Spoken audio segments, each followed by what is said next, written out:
The island of Eamhna is home to a surprisingly varied people. Surrounded by the tumult, a violent and ever-churning ocean, seafaring voyages of any real distance beyond the coast are extraordinarily dangerous at best and impossible at worst. It was once the seat of the Magisters, enigmatic beings who possessed the secret to crossing the tumult, and to establish an empire that yoked all of humanity. They were the masters of both magic and technology, the latter of which led to their eventual downfall. Centuries ago, the common folk of Eamhna rose up against the Magisters, pitting the muskets and cannons given to them by the Empire against its magical might. Eventually besieged in their capital and facing the utter collapse of their hegemony, the Magisters took part in a desperate ritual to deprive the rebellion of their greatest weapons. No one knows exactly what happened on this day. Perhaps the Magisters' only goal was spiteful revenge, but just as likely something went terribly awry with the ritual. The very nature of fire was forever changed. It became ravenous for flesh. Campfires, torches, and even candle flames reached out to nearby people as if stretched by a gust of wind. Even the spark from a musket striking the skin would kindle and burst, seeing a man immolated in seconds. As fire spread from person to person and then to buildings and forests, a great conflagration engulfed Eamhna that is said to have still been burning in places more than a year after the calamity. The Magisters, concentrated and sequestered in their burning city, vanished entirely from history, and the few surviving commoners who fled from civilization were faced with the prospect of learning how to navigate a world without fire. With nearly all the great libraries lost to flame, and any settlement not made of stone reduced to ash, humanity found itself clawing in the cold and darkness. The following 2 centuries marked a return to tribalism and famine. It wasn't until nearly 70 years ago that the advent of alchemy allowed civilization to regain a footing.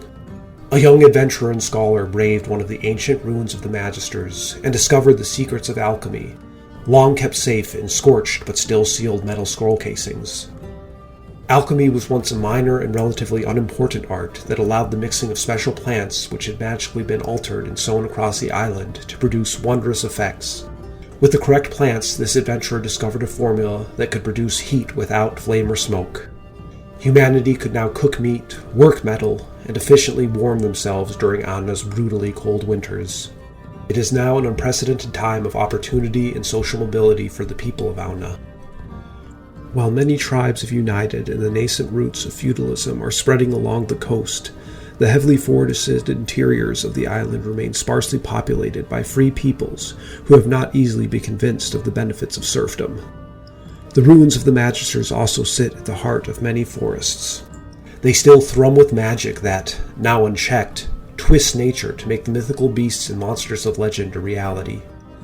Although filled with unknowable dangers, these ancient cities hold valuable artifacts and knowledge that can be prized free by the brave and skilled. Professional hunters are hired by kingdoms, settlements, or city-states to track down and kill arcane horrors which have strayed from the forests to hunt in bordering farmlands. Many noble families are still no more than 2 or 3 generations removed from their war chieftain forebears and value cunning and strength over purity of blood, and a competent vassal has far to rise. Sea couriers risk navigating the sea cliffs and rocky coasts in their small vessels to deliver messages or small cargo to locations outside of Eamhna's few harbors capable of receiving larger vessels. Hedge mages orbit the outskirts of society, attempting to tame the language of creation and to reshape reality. The most ambitious of these would sacrifice their own sanity to become a Driadur, one of the handful of people who can wield the words of creation as adeptly as the Magisters once did. The Guild of Alchemists continues to grow its influence on the island and protects its secrets with jealous ruthlessness. It is said the Guild holds more power and wealth than any singular monarch, and they are happy to fill the pockets of unscrupulous mercenaries to further their goals. Northern raiders, strangers to Eamhna, have also visited some of its coastal islets in recent years. Where they came from, how they sailed the tumult, and if the isolated raids are simply the alarm beacon for more to come is entirely unknown. The world is full of mysteries to unshroud or fame and glory to be seized for those with the will and heart for adventure.